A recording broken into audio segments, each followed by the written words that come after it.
हमें अशुद्ध वाक्य देगा या फिर 4 अशुद्ध वाक्य देकर उनमें से पूछेगा कि निम्न में से शुद्ध वाक्य कौन सा है, या फिर 3 शुद्ध देके उसमें एक अशुद्ध वाक्य मिलेगा और उसमें से हमें पूछेगा कि अशुद्ध वाक्य कौन सा है। ठीक है, तो वाक्य शुद्धिकरण के जितने भी प्रकार होते हैं उनमें से वर्तनी को छोड़कर, वर्तनी यानी लिखावट, है ना, लिखावट, लिखने में एक अक्षर 2 बार लिखा जाता है, मात्रा आगे पीछे लगा दी जाती है, तो उस वर्तनी को छोड़कर अन्य सभी प्रकार के जो वाक्य शुद्धि के जो प्रश्न है वो क्या किए, इसके अंतर्गत शामिल किए गए। तो वाक्य शुद्धि में हमें कैसे प्रश्न पूछेगा कि जैसे अशुद्ध वाक्य देगा, जैसे मैं प्रातः काल के समय, प्रातः काल के समय घूमने जाता हूं, प्रातः काल के समय घूमने जाता हूं। ठीक है, इस प्रकार से वाक्य दिए हुए मिलेंगे। अब हमें यह जानना है कि ये वाक्य शुद्ध है या फिर अशुद्ध है।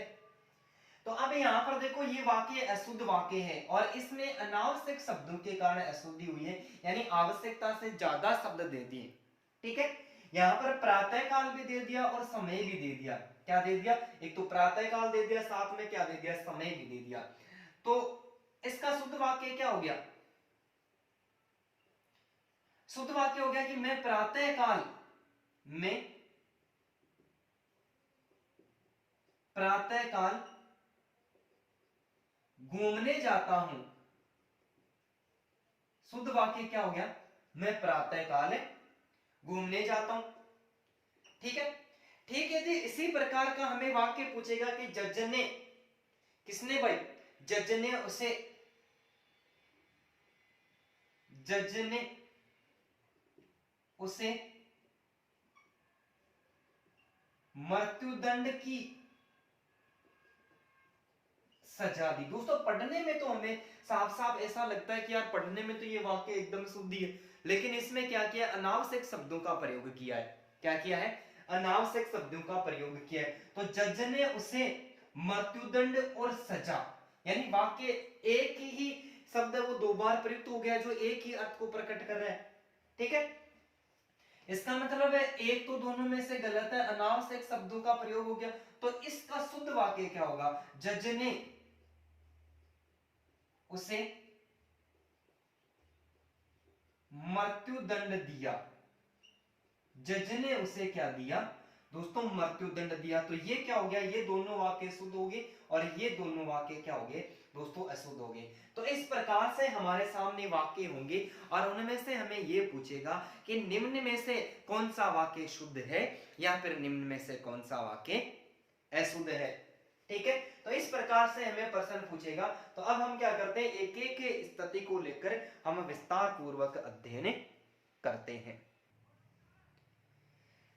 ठीक है, तो सबसे पहले हमारे सामने अनावश्यक शब्दों के कारण वाक्य अशुद्धि की कुछ वाक्य दिए हुए हैं और इन सारे वाक्यों में कुछ अनावश्यक शब्द दिए हुए। क्या दिए हुए, अनावश्यक शब्द यानी आवश्यकता के अनुसार अधिक शब्द दिए हुए। तो यहां पर सबसे पहला हम पढ़ रहे हैं अनावश्यक शब्दों के कारण वाक्य अशुद्धि, यानी जो मैंने यहां पर 6 वाक्य लिखे दोस्तों ये अशुद्ध वाक्य, और इनको हमें क्या करना है, शुद्ध वाक्यों में बदलना है। क्या करना है, शुद्ध वाक्यों में बदलना है। ठीक है, लेकिन इसमें किस प्रकार की है जो वाक्य, इनमें किस प्रकार की अशुद्धि है दोस्तों, अनावश्यक, आवश्यकता से अधिक कुछ शब्द दिए हुए। सबसे पहला वाक्य कि मेरे पास में केवल एकमात्र घड़ी है। अब केवल और एकमात्र, इसका मतलब आवश्यकता से अधिक शब्द हो गए। तो इसका जो शुद्ध वाक्य बनेगा वो क्या बनेगा कि मेरे पास, मेरे पास केवल एक घड़ी है, मेरे पास केवल एक घड़ी है। ये एकमात्र है, इसको क्या कर देंगे हम, कट कर देंगे। तो ये अशुद्ध वाक्य था, पढ़ने में तो हमें शुद्ध ही लग रहा है लेकिन केवल और मात्र तो दोनों एक ही हो गए। ठीक है, दूसरा जो वाक्य है कि तुम वापस लौट जाओ। अब वापस जाना और लौट जाना तो एक ही हो गया। तो शुद्ध वाक्य क्या हो गया, तुम वापस जाओ। शुद्ध वाक्य क्या हो जाएगा, तुम वापस जाओ। तीसरा वाक्य है कि सप्रमाण सहित उत्तर दीजिए। सप्रमाण और सहित दोनों का अर्थ एक होता है। इसका मतलब इस वाक्य में भी किस प्रकार की अशुद्धि है दोस्तों, अनावश्यक शब्दों के कारण इसमें भी अशुद्धि हुई है। तो क्या हो जाएगा, सप्रमाण, शुद्ध वाक्य क्या हो जाएगा, सप्रमाण उत्तर दीजिए। सप्रमाण यानी प्रमाण सहित, तो सहित को क्या कर दिया हमने, वाक्य में से हटा दिया। सहित को क्या कर दिया, हटा दिया। चौथा वाक्य है कि प्रशांत बहुत सज्जन पुरुष है। अब प्रशांत का भी नाम दे दिया, सज्जन भी आ गया, पुरुष भी आ गया। इसका मतलब आवश्यकता से अधिक शब्द दिए। तो यहां पर जो क्या होगा, पुरुष शब्द है, इसको हटा देंगे तो क्या हो जाएगा, प्रशांत बहुत सज्जन है। क्या हो जाएगा, शुद्ध वाक्य क्या हो जाएगा, प्रशांत बहुत सज्जन है। पांचवा वाक्य, गुलामी की दास्ता बुरी है। दोस्तों गुलामी और दास्ता तो दोनों एक ही शब्द है, एक ही अर्थ को प्रकट किया। इसका मतलब यहां पर भी अनावश्यक शब्दों के कारण वाक्य अशुद्धि हुई है। तो क्या हो जाएगा, गुलामी की दास्ता नहीं, गुलामी बुरी है। गुलामी किसी की नहीं करनी चाहिए दोस्तों। गुलाम रहने से अच्छा है भीख मांग कर खा ले। आप अपना जो समुदाय है, अपना जो परिवार है, उस परिवार का हाथ पकड़ के चलो, दूसरों के पैर पकड़ने की आपको आवश्यकता नहीं पड़ेगी, गुलामी करने की आवश्यकता ही नहीं पड़ेगी। तो एक शब्द को, अनावश्यक को हमने हटा दिया तो वाक्य क्या हो गया, शुद्ध हो गया। सारे देश भर में ये बात फैल गई। अब सारे भी देश, ये सारे यानी संपूर्ण देश और भर यानी संपूर्ण देश, तो क्या हो जाएगा, देश भर में हो जाएगा। सारे को हम काट देंगे और क्या हो जाएगा, देश भर में,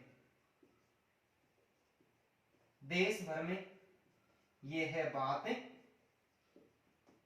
फैल गई, देश भर में ये बात फैल गई। अब हमारे सामने जो प्रश्न बनेगा वो क्या बनेगा, प्रश्न ये बनेगा, जैसे इनमें से हम चार वाक्य ले लेते हैं, ये पहला वाक्य हो जाएगा, ये दूसरा वाक्य हो जाएगा, ये तीसरा वाक्य हो जाएगा और ये चौथा वाक्य हो जाएगा। ठीक है, प्रश्न हमसे ये पूछेगा कि ऊपर से लेकर तीन वाक्य तो ये हो गए, चौथा वाक्य इधर वालों को शामिल नहीं करके हमने शामिल किया, प्रशांत बहुत सज्जन पुरुष है। और अब प्रश्न पूछेगा कि निम्नलिखित विकल्प में से कौन सा अशुद्ध वाक्य है। तो हमें पता है कि मेरे पास में केवल एक घड़ी है, तुम वापस से उससे प्रमाण उत्तर दीजिए।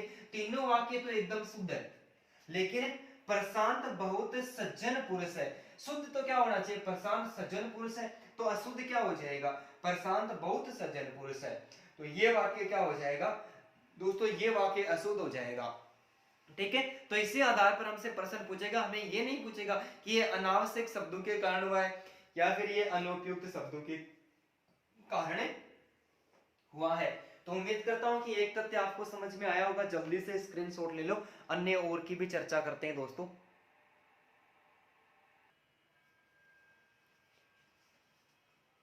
ठीक है भाई, दूसरा है अनुपयुक्त, अनुपयुक्त शब्दों के कारण वाक्य अशुद्धि। इन वाक्यों में इस प्रकार के शब्द दिए हुए हैं जो उपयुक्त नहीं है, जो उपयुक्त नहीं है। दोस्तों पहला वाक्य हमारे सामने कि सीता राम की स्त्री थी, स्त्री शब्द अनुपयुक्त है, तो यहां पर शुद्ध वाक्य क्या हो जाएगा, सीता राम की पत्नी थी। शुद्ध वाक्य क्या हो जाएगा, स्त्री की जगह क्या हो जाएगा दोस्तों, पत्नी हो जाएगा, और पत्नी होते ही वाक्य क्या हो गया, ये शुद्ध हो गया। दूसरा वाक्य है कि कोहिनूर एक अमूल्य हीरा था। अमूल्य, जिसका कोई मूल्य नहीं हो, तो अमूल्य नहीं होकर यहां पर अमूल्य की जगह यदि वाक्य शुद्ध होगा तो क्या हो जाएगा, वाक्य शुद्ध हो जाएगा कि कोहिनूर एक कैसा हीरा था दोस्तों, बहुमूल्य, बहुमूल्य हीरा था। तो यहां पर अमूल्य शब्द है, ये क्या आया है, ये अनुपयुक्त। ठीक उसी प्रकार हमारे सामने तीसरा वाक्य कि हाथी पर काठी बांध दो, दोस्तों काठी शब्द ये उपयुक्त नहीं है।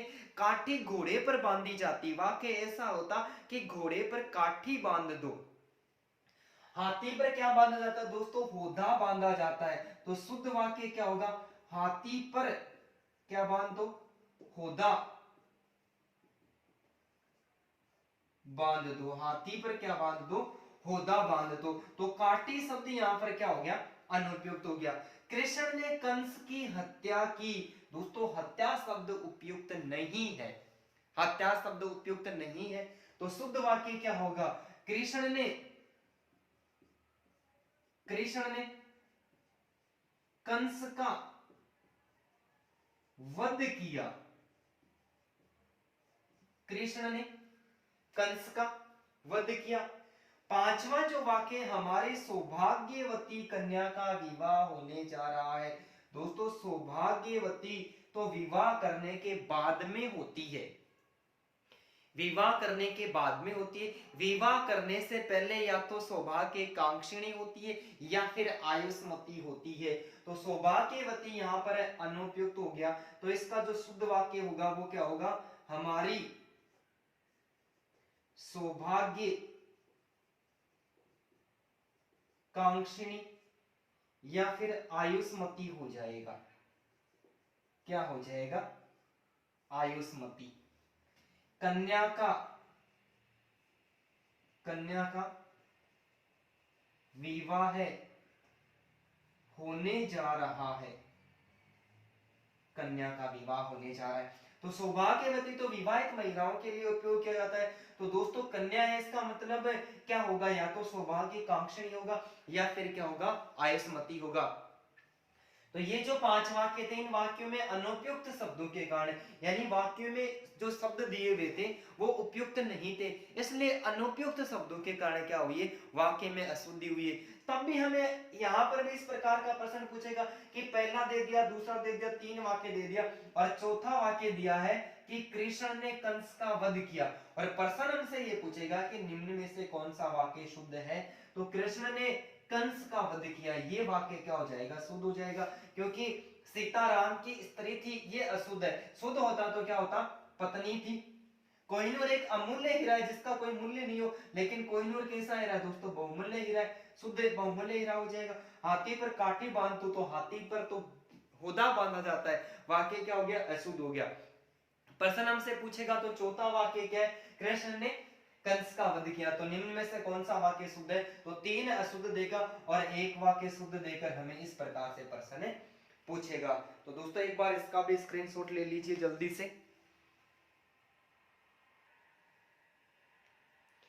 अब देखो हमारे सामने लिंग संबंधी वाक्य अशुद्धि, वही स्त्रीलिंग और पुल्लिंग से संबंधित कुछ वाक्य दिए हुए हैं और उनमें किसी न किसी प्रकार की अशुद्धि है। हमें क्या करना है, इनको शुद्ध करना है। सबसे पहले हमारे सामने जो वाक्य है कि मेरे मित्र की पत्नी विद्वान है, लिंग संबंधी। दोस्तों कोई महिला यदि विद्वान होती है, उसके पास में शास्त्रों का अच्छा सा ज्ञान होता है, तो वो विद्वान नहीं होती। पत्नी है इसका मतलब स्त्रीलिंग है, और स्त्रीलिंग के साथ में विदुषी का प्रयोग किया जाता है, पुल्लिंग के साथ में विद्वान आता है। तो ये वाक्य अशुद्ध हो गया, यानी लिंग संबंधी अशुद्धि हो गई इसमें। भाई स्त्रीलिंग के अनुसार तो स्त्रीलिंग शब्द ही आना चाहिए, लेकिन स्त्रीलिंग के साथ में पुल्लिंग शब्द दे दिया, इसलिए क्या हो गया, ये वाक्य अशुद्धि हो गई। तो इसका सही वाक्य, शुद्ध वाक्य क्या हो जाएगा, मेरे मित्र की पत्नी क्या हो जाएगा दोस्तों, विदुषी। मेरे दोस्त की पत्नी क्या है, विदुषी है, यानी लिंग संबंधी अशुद्धि हो गई। दूसरा वाक्य है कि मीरा एक प्रसिद्ध कवि थी।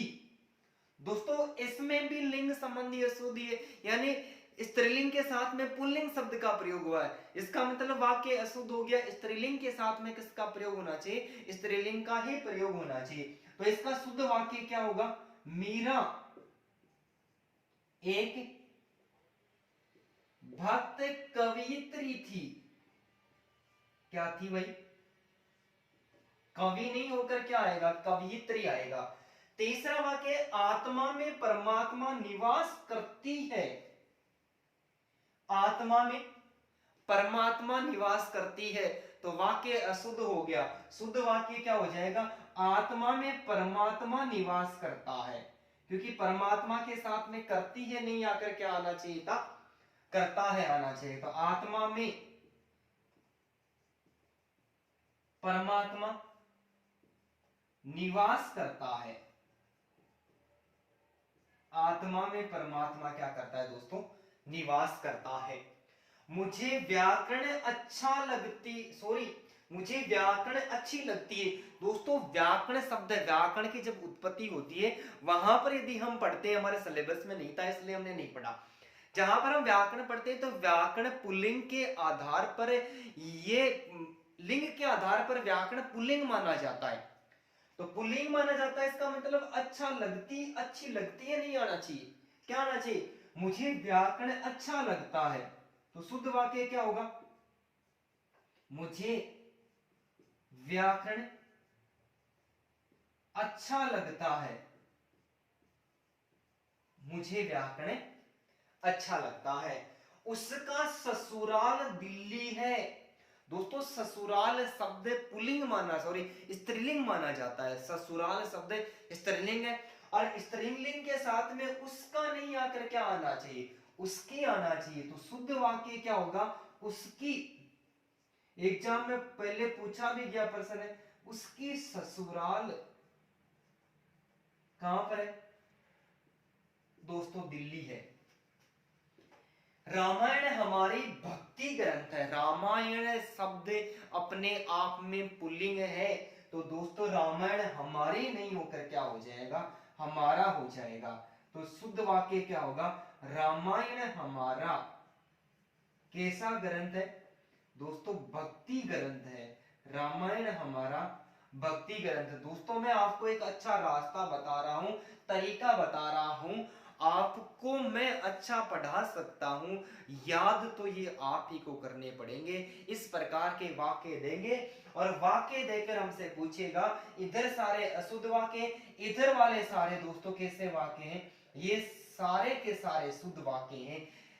अशुद्ध वाक्य 3 अशुद्ध देकर हमसे ये पूछेगा कि एक शुद्ध देगा, और ये पूछेगा कि निम्न में से शुद्ध कौन सा है, या फिर 3 शुद्ध देकर एक अशुद्ध देगा, और वो हमसे पूछेगा प्रश्न कि निम्न में से अशुद्ध वाक्य कौन सा है। तो ये लिंग संबंधी वाक्य अशुद्धि, तो ये हमें याद रखना पड़ेगा कि किस आधार पर वाक्य पूछ रहे हैं। हमसे ये नहीं पूछेगा कि ये अनावश्यक शब्दों के कारण अशुद्धि हुई है, अनुपयुक्त शब्दों के कारण अशुद्धि हुई है, या फिर लिंग संबंधी अशुद्धि हुई है, ऐसा नहीं पूछेगा। वाक्य किसी भी आधार पर देगा, लेकिन हमें यहाँ पर ट्रिकली याद करेंगे तो हमें आसानी के साथ में याद हो जाएगा। तो दोस्तों इनका भी आप जल्दी से स्क्रीनशॉट ले लो।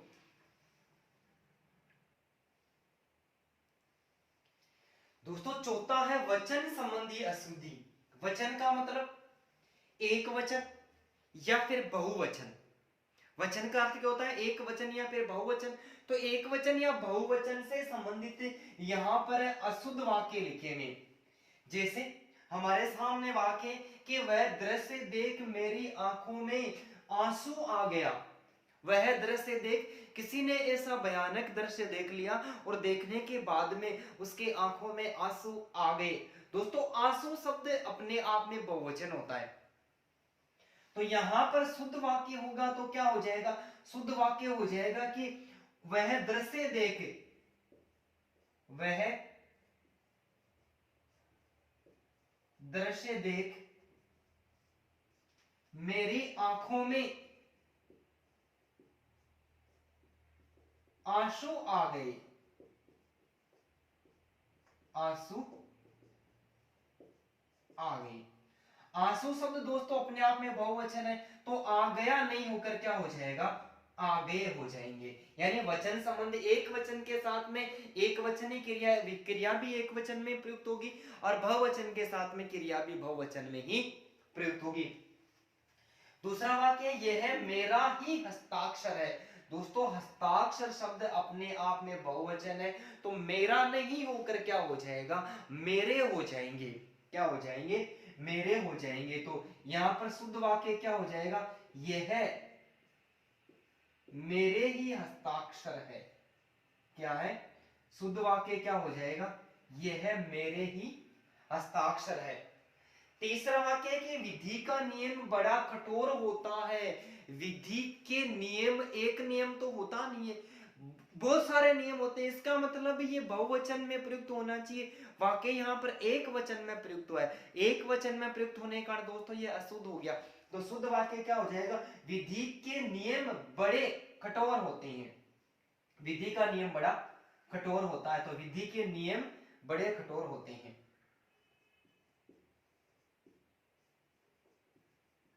विधि के नियम बड़े कठोर होते हैं। विधि के नियम होते हैं वो बड़े कठोर होते हैं। दोस्तों चौथा वाक्य हमारे सामने कि उसकी भुजाएं घुटने तक लंबी है। भुजा यानी दोनों भुजाओं की बात हो रही है, तो घुटने तक, फिर तो घुटने नहीं होकर क्या हो जाए? दोनों घुटने होने चाहिए ना, तो क्या हो जाएगा? यहां पर घुटने नहीं होकर क्या हो जाएगा? घुटनों तक लंबी है। तो शुद्ध वाक्य क्या होगा? उसकी भुजाएं घुटनों तक लंबी है। घुटनों तक, उसकी भुजाएं कहां तक लंबी है? घुटनों तक लंबी है। अभी 5 बजा है। दोस्तों 5 बजा नहीं होता दोस्तों, क्या होगा? बजा की जगह बजे होंगे, तो क्या हो जाएगा? अभी, अभी 5 बजे हैं। कितने बजे हैं? 5 बजे। नेक्स्ट वाक्य, प्यास के मारे उसका प्राण निकल गया। दोस्तों प्राण शब्द अपने आप में बहुवचन है, तो निकल गया नहीं होकर क्या होगा? इसका शुद्ध वाक्य क्या होगा? प्यास के मारे। शुद्ध वाक्य होगा प्यास के मारे उसके प्राण निकल गए। प्यास के मारे उसके प्राण निकल गए। तो ये जो अशुद्ध वाक्य थे, ये किससे संबंध? वचन संबंधी अशुद्धि थी। कैसी थी? वचन संबंधी अशुद्धि थी। तो अब हमारे सामने इस प्रकार की वाक्य प्रस्तुत करेगा। प्रश्न पूछेगा कि कौन सा वाक्य शुद्ध है, 3 अशुद्ध देकर पूछेगा, एक शुद्ध कौन सा है, या फिर 3 शुद्ध देकर पूछेगा, एक अशुद्ध कौन सा है। तो उम्मीद करता हूं कि समझ में आ रहे होंगे। जल्दी से इनका भी स्क्रीनशॉट ले लो दोस्तों। दोस्तों पांचवा है कर्म भंग संबंधी वाक्य अशुद्धि। इन जो वाक्य लिखे हुए ये वाक्य अशुद्ध है, लेकिन किस प्रकार के अशुद्धि है? आगे वाला शब्द पहले दिया हुआ है, पहले वाला दोस्तों बाद में दिया हुआ है। इसका मतलब वाक्य में कुछ ऐसे शब्द दिए हुए हैं जिनका कर्म आगे पीछे कर दिया है, कर्म को भंग कर दिया है। तो कर्म भंग संबंधी यहाँ पर अशुद्धि हुई है। पहला जो वाक्य है हमारे सामने कि बकरी को काटकर गाजर खिला दो, यानी शब्द आगे पीछे होगी, वाक्य का अर्थ का अनर्थ हो गया।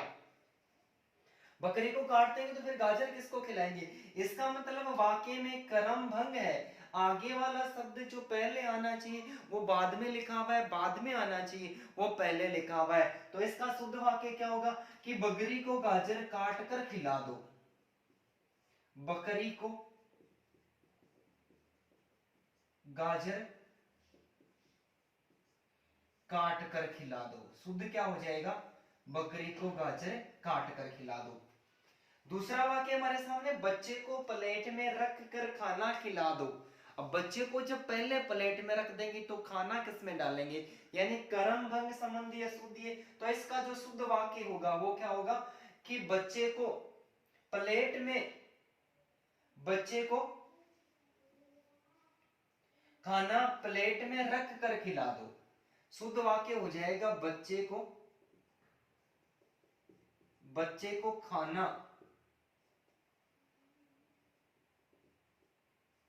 प्लेट में रख कर खिला दो। ठीक है, बच्चे को खाना किस में रख कर खिलाना है? प्लेट में रखकर। तो अशुद्ध वाक्य का अब क्या हो गया शुद्ध? बच्चे को प्लेट में रखकर खाना खिला दो। इसका मतलब बच्चे को प्लेट में नहीं रखना है, खाने को किस में रखना है? प्लेट में रखना है। तो शुद्ध वाक्य क्या हो गया? बच्चे को खाना प्लेट में रख कर खिला दो। यहां पर शुद्ध गाय का दूध मिलता है। गाय शुद्ध क्या होती? दूध शुद्ध होता है। तो यहां पर इसका जो शुद्ध वाक्य होगा वो क्या हो जाएगा, यहां पर गाय का शुद्ध दूध मिलता है। तो शुद्ध वाक्य क्या हो जाएगा दोस्तों, यहां पर गाय का शुद्ध दूध मिलता है। चौथा वाक्य, हनुमान पक्के राम भक्त थे। हनुमान पक्के राम, दोस्तों पक्का राम कौन सा हो गया, राम के पक्के भक्त थे। तो क्या हो जाएगा, हनुमान, हनुमान किसके थे, राम के पक्के भक्त थे। हनुमान राम के पक्के भक्त थे। मुझे एक पानी का गिलास चाहिए, एक पानी थोड़ी होता है, पानी का एक गिलास चाहिए। आगे वाले शब्द पहले दे दिया, पहले वाले बाद में दे दिया। तो शुद्ध वाक्य क्या हो जाएगा, मुझे पानी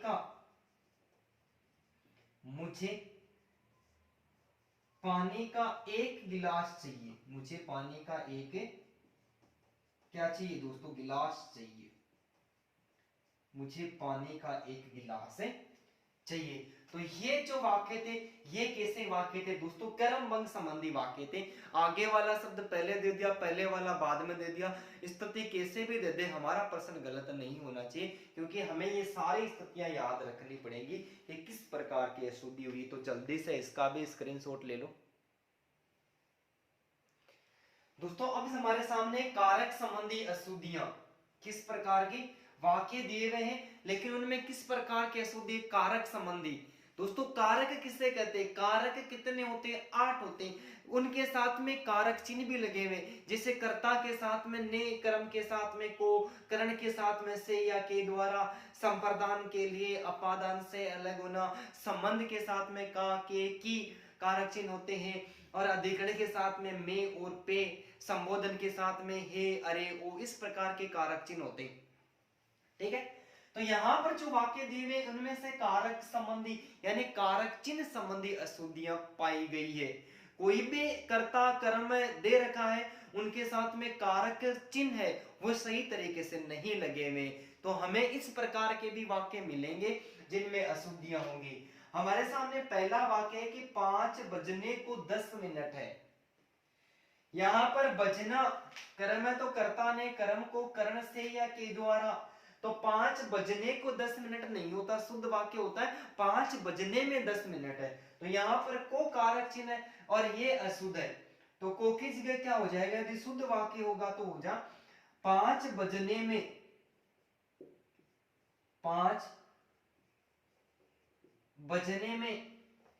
10 मिनट है। 5 बजने में कितने मिनट बाकी है भाई, 10 मिनट बाकी है। ठीक है, तो 5 बजने को नहीं होकर क्या हो जाएगा दोस्तों, में हो जाएगा। दूसरा, बंदर पेड़ में बैठा हुआ है। दोस्तों बंदर पेड़ में बैठता है फिर पेड़ पर बैठता है, तो यहां पर में जो कारक चिन्ह है ये अशुद्ध है। तो शुद्ध वाक्य होगा तो क्या होगा, बंदर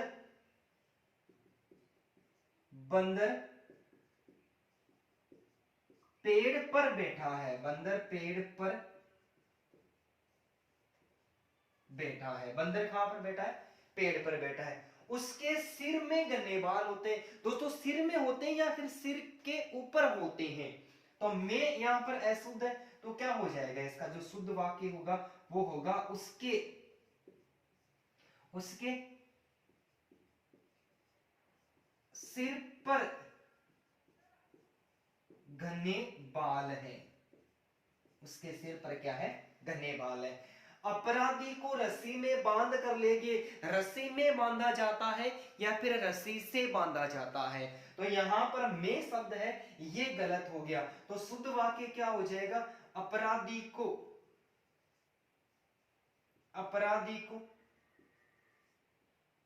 रस्सी से बांध कर ले गए,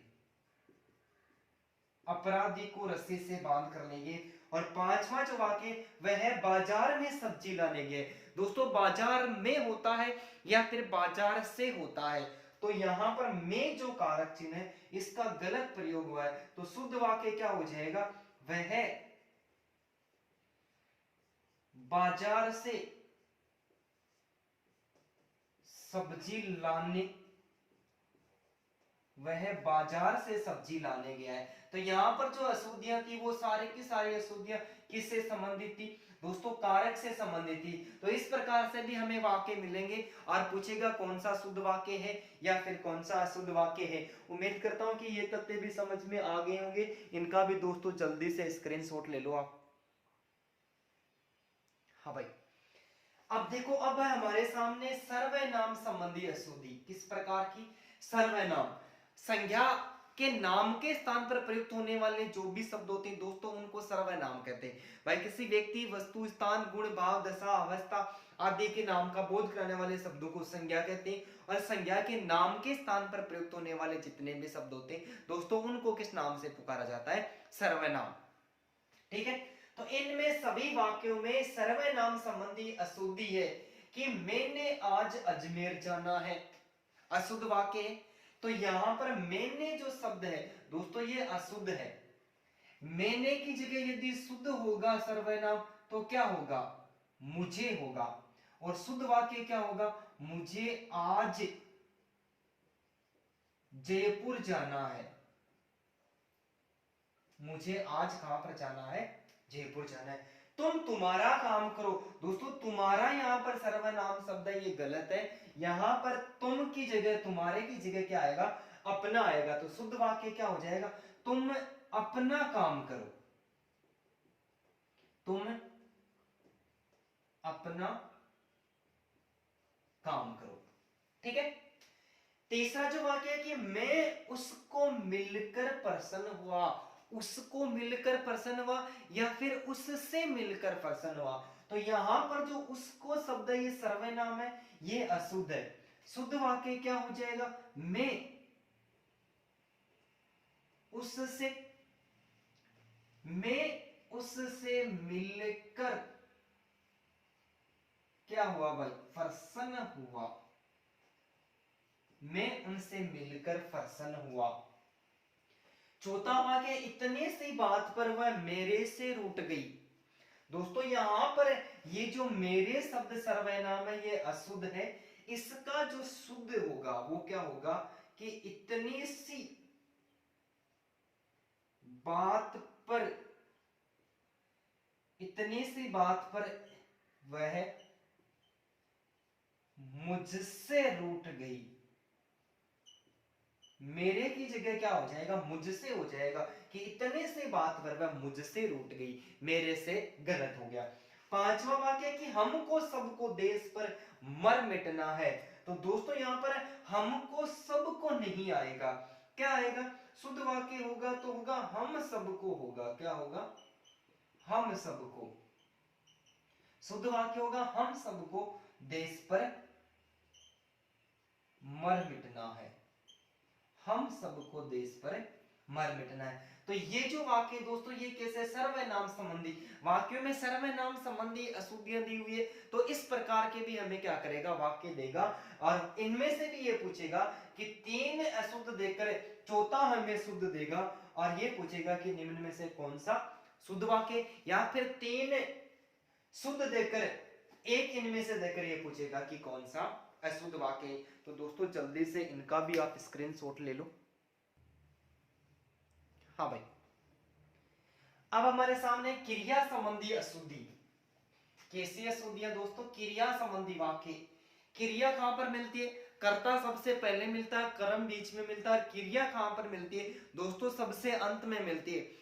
वाक्य में प्रयुक्त जिन शब्दों के द्वारा किसी कार्य का करना या फिर होना पाया जाता है दोस्तों उसे क्या कहते हैं? क्रिया कहते हैं। परिभाषा एक बार फिर से सुने। वाक्य में जिन शब्दों के द्वारा किसी कार्य का करना या फिर होना पाया जाता है उसे क्या कहते हैं? उसे क्रिया कहते हैं। क्रिया कहां पर मिलेगी? हमें इन वाक्यों के अंत में मिलेगी। किस प्रकार की अशुद्धि इन वाक्यों में? क्रिया संबंधी अशुद्धि मानी गई। जैसे मैंने तुम्हारी बहुत प्रतीक्षा देखी, यदि शुद्ध होगा तो क्या हो जाएगा? मैंने तुम्हारी बहुत प्रतीक्षा की। देखी अशुद्ध है तो क्या हो जाएगा? की। दूसरा वाक्य है कि हम रात को भोजन खाते हैं। दोस्तों क्रिया संबंधी अशुद्धि है, शुद्ध वाक्य क्या हो जाएगा, हम रात को भोजन करते हैं, क्या हो जाएगा, हम रात को भोजन करते हैं। वास्को डिगामा ने भारत का आविष्कार किया। दोस्तों आविष्कार किया शब्द गलत है, यहां पर शुद्ध वाक्य होगा वास्को डिगामा ने, वास्को डिगामा ने भारत की खोज की। आविष्कार नहीं होकर क्या हो जाएगा, खोज करना। गुरुजी ने शिष्य को आशीर्वाद प्रदान किया, अशुद्धि है, क्रिया संबंधी अशुद्धि, इसका शुद्ध होगा तो क्या होगा, गुरुजी ने शिष्य को आशीर्वाद प्रदान किया की जगह क्या आ जाएगा दोस्तों, दिया आ जाएगा। उसने क्या संकल्प लिया, यहां पर भी क्रिया संबंधी अशुद्धि है, तो शुद्ध वाक्य क्या हो जाएगा दोस्तों, शुद्ध होगा उसने क्या संकल्प किया की, लिया की जगह क्या हो जाएगा, किया हो जाएगा। दोस्तों क्रिया कहां पर मिले, सारे वाक्यों के क्रिया अंत में प्रयुक्त होती है, तो यहां पर सभी वाक्यों के अंत में क्या मिली है, हमें अशुद्धि मिली है। तो हमें क्रिया संबंधी भी वाक्य देकर पूछ सकता है कि कौन सा शुद्ध है या फिर कौन सा अशुद्ध है। तो दोस्तों इसका भी आप जल्दी से स्क्रीनशॉट ले लो। हाँ भाई देखो, अब हमारे सामने है मुहावरे संबंधी अशुद्धियां। कैसी अशुद्धि है, मुहावरे संबंधी अशुद्धि है। मुहावरे में किसी न किसी प्रकार की कोई अशुद्धि पाई गई है। जैसे सबसे पहला हमारे सामने वाक्य, पानी पीकर नाम पूछना, पानी पीकर नाम पूछना मुहावरा अशुद्ध हो गया। इसका शुद्ध वाक्य क्या होगा, पानी पीकर, पानी पीकर जात पूछना, नाम नहीं पूछना, क्या पूछना, जात पूछना। प्रधानमंत्री ने देश का धुआंधार दौरा किया। दोस्तों दौरा कभी भी धुआंधार नहीं होता है, ऐसा तो हुआ नहीं कि प्रधानमंत्री दौरा कर रहे थे और धुआं फेंक रहे थे, ऐसा कभी नहीं होता है। दौरा हमेशा तूफानी होता है। तो शुद्ध वाक्य क्या हो जाएगा, प्रधानमंत्री ने, प्रधानमंत्री ने देश का कैसा दौरा किया। दोस्तों दौरा हमारा तूफानी होता है, तूफानी दौरा किया। प्रधानमंत्री ने देश का तूफानी दौरा किया, कैसा दौरा किया, तूफानी। तो धुआंधार की जगह क्या हो जाएगा, तूफानी हो जाएगा। तीसरा जो वाक्य, प्रेम करना तलवार की नोक पर चलना है, हमने कलेजा रख दिया चाकू की नोक पर। नोक तो चाकू की होती है, तलवार की क्या होती है दोस्तों, धार होती है। तो नोक यहां पर गलत हो गया। तो शुद्ध वाक्य क्या हो गया, प्रेम करना तलवार की धार पर चलना है, प्रेम करना तलवार की धार पर चलना है। चौथा वाक्य है कि मेरे तो सांस में दम आ गया। दोस्तों दम सांस में भरता है या फिर नाक में भरता है, तो यहां पर सांस शब्द है वो गलत हो गया। तो शुद्ध शब्द क्या हो गया, मेरे तो नाक में दम आ गया, मेरे तो नाक में दम आ गया। तो इस प्रकार से भी हमें मुहावरे संबंधी वाक्य अशुद्धि मिलेगी। मुहावरे में किसी न किसी प्रकार की अशुद्धि मिलेगी। दोस्तों अशुद्ध और शुद्ध दोनों के संबंध में हमें प्रश्न पूछ सकता है, ठीक है। तो इस बात को हमें याद रखना पड़ेगा कि किस प्रकार से हमें प्रश्न पूछ रहा है, किस प्रकार से हमें प्रश्न नहीं पूछ रहा है। उस बात को आपको, वाक्य को पूरी तरह से समझना ही होगा। उम्मीद करता हूं कि ये भी समझ में आया होगा। तो दोस्तों इसका भी आप जल्दी से स्क्रीनशॉट ले लो। हाँ भाई, अब हमारे सामने है संयोजन संबंधी अशुद्धि। संयोजन यानी यहाँ पर दो वाक्यों का आपस में मेल होता है, योजक शब्द होते हैं दो, एक शब्द आगे आने वाले शब्द से जुड़ा हुआ रहता है।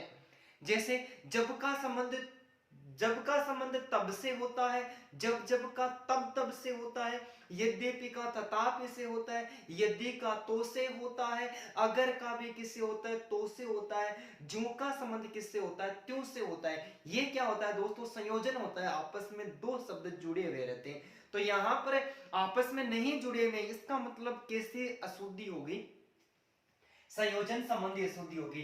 पहला वाक्य कि जब राम ने लंका में प्रवेश किया तो बंदरों ने आनंद आनंद मनाया। तो यहां पर जब के स्थान पर जब राम ने लंका में प्रवेश किया तो नहीं आकर क्या आना चाहिए दोस्तों, तब आना चाहिए। तब आएगा तो ये शुद्ध वाक्य हो जाएगा कि जब का संबंध किससे होता है दोस्तों, जब का जो संबंध होता है वो तब से होता है। तो यहां पर तो क्या हो गया, गलत हो गया। तो आने से वाक्य क्या हो गया, अशुद्ध हो गया। वाक्य में पढ़ने पर बिल्कुल भी पता नहीं चल रहा है दोस्तों, समझना तो आप ही को पड़ेगा। तरीका मैं आप सभी को आसानी के साथ में बताता जा रहा हूं। तो जब का संबंध किससे होता है, तब से होता है। तो जब राम ने लंका में प्रवेश किया तब बंदरों ने बहुत आनंद मनाया। मैं जो ही विद्यालय में पहुंचा दोस्तों, जो ही का संबंध किससे होता है, त्यों से होता है। जो का संबंध किससे होता है, त्यों से होता है। तो यहां पर वैसे नहीं आकर यहां पर क्या आएगा दोस्तों, त्यों आएगा कि मैं जो ही विद्यालय पहुंचा त्यों ही घंटी बज गई। वैसे क्या हो गया, वैसे शब्द आ गया, इसका मतलब ये अशुद्ध हो गया। तो मैं जो ही विद्यालय पहुंचा त्यों ही क्या हो गई, घंटी बज गई। यदि वह मेरे पास आता तब मैं उसकी सहायता करता। दोस्तों यदि का जो संबंध होता है वो किससे होता है, तो से होता है। यहां पर क्या आया है, तब आया है, तो अशुद्ध हो गया। यहां पर क्या आता, तो आता कि अगर वह मेरे पास आता तो मैं उसकी सहायता अवश्य करता। तब आने के कारण क्या हो गया, ये अशुद्ध हो गया। दोस्तों यद्यपि का जो संबंध होता है वो तथापि से होता है, किससे होता है, तथापि से होता है। यद्यपि हमने परिश्रम किया था तो भी हमें सफलता मिली। दोस्तों तो की जगह क्या आएगा, तथापि आएगा। तो की जगह क्या आ जाएगा, तथापि आने से। तो जब का संबंध तब से होता है, ज्यों का त्यों से होता है, यदि का भी तो से होता है। और दोस्तों यहां पर मैं और बता दूं, अगर का भी संबंध किससे होता है, तो से होता है। यद्यपि का संबंध किससे होता है, तथापि से होता है। तो यहां पर जो अशुद्धियां थी वो किस प्रकार की थी दोस्तों, संयोजन संबंधी अशुद्धियां थी। तो आप इनका भी एक बार जल्दी से स्क्रीनशॉट ले लीजिए। दोस्तों अब हमारे सामने प्रश्न है वो है कि विशेषण संबंधी अशुद्धियां कैसी संबंधी, विशेषण से संबंधित है। तो संज्ञा व सर्वनाम की विशेषता बताने वाले शब्दों को क्या कहते हैं दोस्तों, विशेषण कहते हैं। पहला वाक्य कि रवि का कद श्याम से बड़ा है। दोस्तों कद है तो कद हमेशा कैसे नापा जाता है, लंबाई में नापा जाता है। तो यहां पर जो हमारा शुद्ध वाक्य होगा वो क्या होगा कि रवि का कद, रवि का कद है वो श्याम से बड़ा नहीं होकर, उम्र में पूछा जाता तो क्या होता, बड़ा होता। लेकिन बड़ा शब्द यहां पर है, विशेषण है लेकिन अशुद्ध है। तो बड़ा शब्द की जगह क्या आ जाएगा दोस्तों, लंबा आ जाएगा। ठीक है। दूसरा वाक्य उसके पास मेरे से चौगुने संख्यावाचक विशेषण है। तो यहां पर चौगुने पुस्तकें नहीं होकर क्या होगा, उसके पास मेरे से चौगुनी हो जाएगा। क्या हो जाएगा, चौगुनी। तो उसके पास मेरे से चौगुनी पुस्तकें यानी 4 गुने अधिक पुस्तकें हैं। ठीक उसी प्रकार तीसरा वाक्य है कि ईडन गार्डन एक लंबा मैदान है। दोस्तों मैदान कभी भी लंबा नहीं होता, मैदान हमेशा विशाल होता है।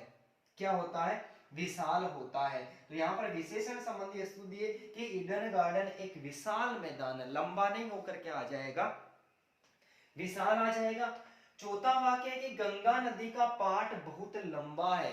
दोस्तों लंबा है तो लंबा शब्द विशेषता बता रहा है, तो पाठ हमेशा लंबा नहीं होकर कैसा होता है दोस्तों, पाठ चौड़ा होता है। तो यहाँ पर भी जो अशुद्धि है वो किस प्रकार की अशुद्धि है दोस्तों, विशेषण संबंधी अशुद्धि पाई गई है। किस प्रकार की अशुद्धि है, विशेषण संबंधी अशुद्धि पाई है। तो रवि का कद श्याम से बड़ा है, तो बड़ा नहीं होकर क्या होगा, यहाँ पर लंबा हो जाएगा। उसके पास मेरे से चौगुनी पुस्तकें हैं, ईडन गार्डन एक विशाल मैदान है, और गंगा नदी का पाठ बहुत चौड़ा है। तो ये वाक्य क्या हो जाएंगे दोस्तों, ये शुद्ध वाक्य हो जाएंगे। तो दोस्तों इनका भी एक बार आप जल्दी से स्क्रीनशॉट ले लो। दोस्तों अब हमारे सामने कुछ एक और नई स्थिति है, और वो है कि विराम चिन्ह संबंधी अशुद्धियां। कैसी अशुद्धियां, विराम चिन्ह संबंधी अशुद्धियां। पहला जो वाक्य हमारे सामने कि रोको मत जाने दो, रोको मत जाने दो, इसमें दो प्रकार की स्थितियां हो सकती है। एक में यहां पर लिखूं कि रोको, कोमा लगा दूं, और कोमा लगाते ही हो जाएगा रोको मत, रोको मत जाने दो। यहां पर मैंने कोमा लगाया, और कोमा लगाते ये विराम चिन्ह हो गया कि रोको मत जाने दो। यदि मैं इसमें कोमा थोड़ा सा आगे लगाता, जैसे रोको मत जाने दो, रोको मत जाने दो, तो इस प्रकार के भी वाक्य हमें देखने को मिलेंगे कि रोको मत जाने दो। इस वाक्य में कहीं पर भी विराम चिन्ह नहीं लगा हुआ है, कहीं पर भी विराम चिन्ह नहीं लगा हुआ है, इसलिए ये वाक्य क्या हो गया, अशुद्ध हो गया। तो शुद्ध दो प्रकार से हो सकता है, पहला होगा रोको मत जाने दो, दूसरा हो सकता है कि रोको मत क्या करो, जाने दो। अरे तुम कब आए, यहां पर अरे शब्द के साथ में दोस्तों क्या लगा हुआ है, कोमा लगा हुआ है, इसलिए ये अशुद्ध हो गया। अरे शब्द के साथ में हमेशा ही क्या लगता है, अल्प विराम लगता है। क्या लगता है, अल्प विराम। अरे के साथ में अरे, ये अल्प विराम, अरे यानी आश्चर्य हो रहा, संबोधन, अरे तुम कब आए। ठीक है। तीसरा जो वाक्य हमारे सामने, तुलसीदास ने रामचरितमानस की रचना की। अब इसका मतलब रचना की है, तो यहाँ पर विराम चिन्ह संबंधी अशुद्धि है, क्योंकि रामचरितमानस जो शब्द लिखा हुआ है ये सीधा ही लिखा हुआ है। इसमें यदि ऐसे उद्धरण चिन्ह की आवश्यकता थी, उद्धरण चिन्ह विराम चिन्ह है, और ये उद्धरण चिन्ह ऐसे लगा हुआ होता तो ये वाक्य शुद्ध हो गया। तो ये वाक्य भी किस आधार पर अशुद्ध हो गया दोस्तों, ये विराम चिन्ह के आधार पर अशुद्ध हो गया। और अब हम एक और लास्ट पढ़ेंगे, वर्तनी संबंधी जो अशुद्धियां हैं वो हमारा लास्ट होगा। तो इसका भी दोस्तों जल्दी से स्क्रीनशॉट ले लो। दोस्तों अब हमारे सामने वर्तनी संबंधी अशुद्धियां, यानी कोई भी वाक्य में एक ऐसा शब्द लिखा हुआ है जिसकी लिखावट में किसी न किसी प्रकार की अशुद्धि है। तो ऐसी कोई अशुद्धि होती है लिखावट में, एक शब्द जो लिखते हैं उसमें शब्द से संबंधित कोई अशुद्धि होती है, तो वो क्या होती है, हमारी वर्तनी होती है, लिखावट होती है। शब्द कोई लिखा हुआ है और लिखे हुए शब्द में किसी न किसी प्रकार की अशुद्धि है, तो ये जो वाक्य हो गए ये कैसे होंगे, ये वर्तनी संबंधी अशुद्धि होगी। तो यहां पर लिखा हुआ है पूज्यनीय पिताजी आ रहे हैं, तो दोस्तों यहाँ पर पूज्य और पूजनीय दोनों एक साथ नहीं आ सकते। तो यहां पर जो शुद्ध वाक्य होगा वो क्या होगा, पूजनीय पिताजी आ रहे हैं, या फिर आएगा पूज्य पिताजी आ रहे हैं, और पूजनीय दोनों एक साथ नहीं आ सकते। तो यहां पर गलती क्या होगी, पूजनीय नहीं होकर यहां पर क्या आएगा दोस्तों, पूजनीय आएगा, पूजनीय पिताजी आ रहे। निरपराधी को सजा नहीं मिलनी चाहिए दोस्तों, अपराधी का विलोम निरपराध होता है। क्या होता है, निरपराध होता है। निर प्लस अपराध, जिसने कोई अपराध किया ही नहीं है, तो यहां पर निरपराधी क्या हो गया दोस्तों, अशुद्ध हो गया। और निरपराधी की जगह क्या आएगा, निरपराध आएगा। निरपराध को, जिसने अपराध किया ही नहीं है, उसको सजा नहीं मिलनी चाहिए। देश की दुरावस्था दोस्तों, दुरावस्था अशुद्ध होता है, क्या होता है, शुद्ध दुर्वस्था होती है। शुद्ध अशुद्ध के बारे में भी हम पढ़ेंगे दोस्तों। तो दुर्वस्था, सोचनीय कि हमारे देश की जो दुर्वस्था, दुर यानी बुरी, दुर प्लस अवस्था, दुर यानी बुरी, हमारे देश की जो अवस्था है वो पूरी तरह से शासन व्यवस्था वो बिगड़ी हुई है, इसलिए क्या हो गया, दुर्वस्था होती है, न कि वो दुरावस्था होती है। मैं आपके उज्जवल भविष्य की कामना करता हूं। दोस्तों उज्जवल में दोनों जय आधे आते हैं, संधि में ये बात मैं आपको पहले पढ़ा चुका हूं। तो मैं आपके उज्जवल भविष्य की कामना करता हूं कि आप सभी का एक ही भर्ती में क्या हो जाए, सिलेक्शन हो जाए। दोस्तों इस आधार पर हमने 13 अलग अलग तरीके से वाक्य शुद्धि है, अशुद्ध वाक्यों को शुद्ध करके हमने विस्तार पूर्वक अध्ययन कर लिया है। उम्मीद करता हूं कि ये तथ्य आपको समझ में आए होंगे। तो दोस्तों यदि फिर भी कोई कमी रहती है तो आप कमेंट बॉक्स में बताएं, आपकी समस्या का तुरंत समाधान किया जाएगा। एक बार फिर आपसे विदा लेते हैं, मिलते हैं किसी नेक्स्ट क्लास के साथ में। तब तक के लिए जय हिंद जय भारत दोस्तों।